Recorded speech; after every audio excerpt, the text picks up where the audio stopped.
Welcome to In Bed with Kurt Hill, and this week we're taking the covers of Dave Diggle. He's a performance mind coach with Smart Minds Institute, and he's helped me a lot over the years for reprogramming the way I think to ensure that I can maximise myself on the track and to get the best results possible with what I've got.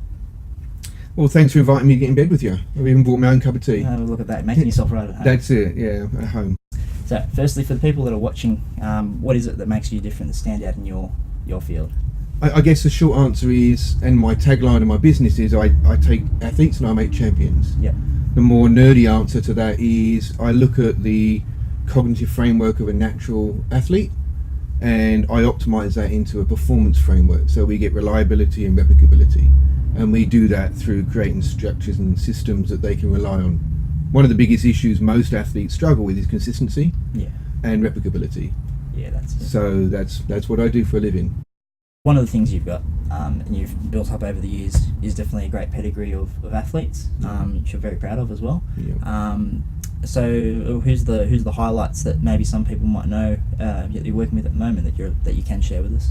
Well, a lot of the clients I work with, especially the higher end ones, I do have a confidentiality agreement with. So name dropping as much as I'd love to is something I can't do. Yeah. However, there's definitely a couple of stories that stick out that I'd share with you. A very successful cricket star I work with, Marcus Stoinis, and he's very open for me to use his name publicly.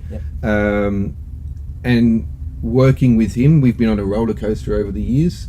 Yet what he does for a living and the way he goes about his life, it's a privilege to be part of that, and to spend my days talking to him and traveling with him and working on creating the best outcome for him. That's right. Yeah. And ultimately the Australian cricket team. To give people just a little bit of a deeper understanding, what's a metaphor, I guess, for what you do?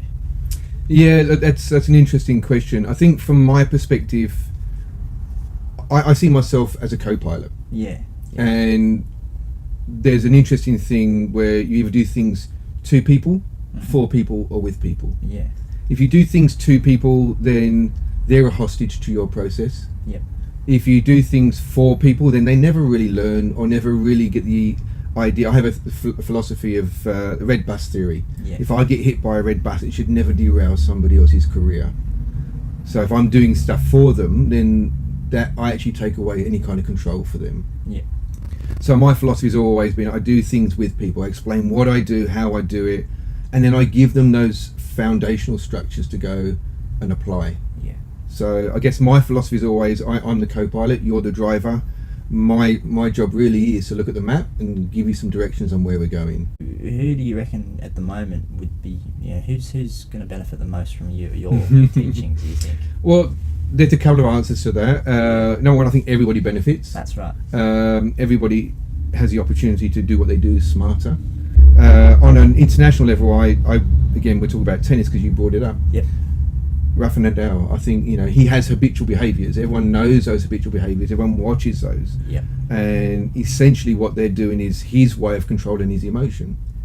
Yet when he played Djokovic, he allowed them to overwhelm his performance. One allowed his emotions to be in check, like Djokovic. He was very clear, very concise, very precise. Yep.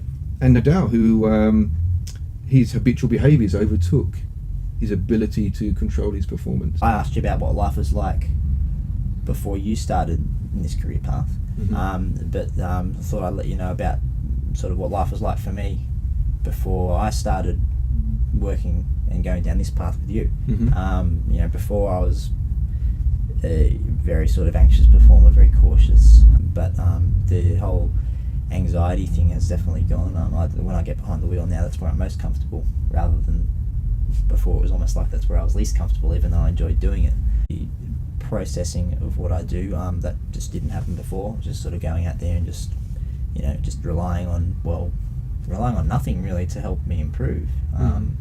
Sort of a wonder that I did even improve looking back now, but now with the structure in place to look at what I do, extract the data from it for what it is, assess it, and then move on. That's definitely been one big thing that doesn't seem to happen a lot with other people No. to be completely honest. Thanks, Dave. Thanks for getting into bed with me today. It's my pleasure. Yeah. It's the first time I've ever done an interview in the bed. In the bed, that's it, yeah. And hopefully it won't be the last. All the links to what Dave does will be down below or somewhere around the video, wherever you're watching it from. So stay tuned. Next time there'll be some more interesting interviews coming up with lots of interesting people.